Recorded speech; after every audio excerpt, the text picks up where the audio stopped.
pane nyaya iri kutenderera nhasi yandiri kusangana nayo iri kungopisa iri kunzi where is the bulletproof car. Vanhu vacho vatotanga amana hatisati taenda kure. Zimbabwe zvairi ndeyekuti makaipusira munotanga kukandura tumwe tunyaya tusina basa kuti mukanganwe nyaya hombe dzine basa. Nyaya yanga iri kupisa nguva yese vanhu vatotanga vatoikanganwa. Nyaya yescandal yakambobuda yezeki ye40 million, nyaya imwe 40 million futi yembudzi yatokanganwikwa. Nyaya 1.6 billion iri kutaurwa futi apa hapasina achiri kwanisa kuda kuzvitaura. Gwanda solar project zvakangoningirwa bva zvangonyararwa bva zvasvika pakutongonyararwa bva zvasvika pakutoita matop shot hapana kana akafunga kuzvitaura. But nhasi panapa kune imwe nyaya futi 15 billion yakaitika kumashure hapana akazvitaura. Mari hombe dzenyika dzinodyirwa nyika.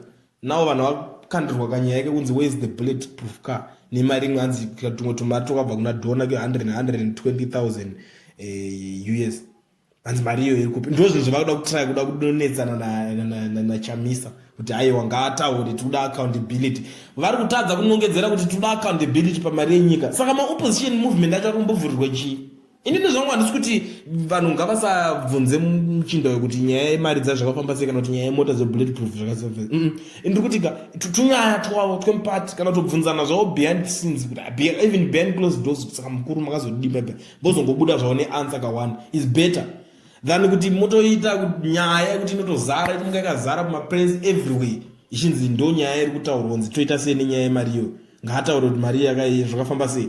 Ngapatange pataurwa kuti 1.6 billion zvakafamba sei. Potaurwa 15 billion yaya yemadhezi yekomarangi kuti zvakafamba sei. 40 million yaya yekunzi yekuzeki scandal yakabuda ngai-explainwe kuti zvakafamba sei. Fobva pa-explainwa futi kunzi chii chakaitika pa 1.6 billion iri kunetsa izvezvo. Zvese izvo zvima-answers anodiwa neava vakomana vemubudzi avo. Ngavataure kuti iri kupi mari yacho iri kushota papi than kuti vanhu mungoswera muchingotenderedzwa muchibvunzwa tunyaya tusina nebasa rese.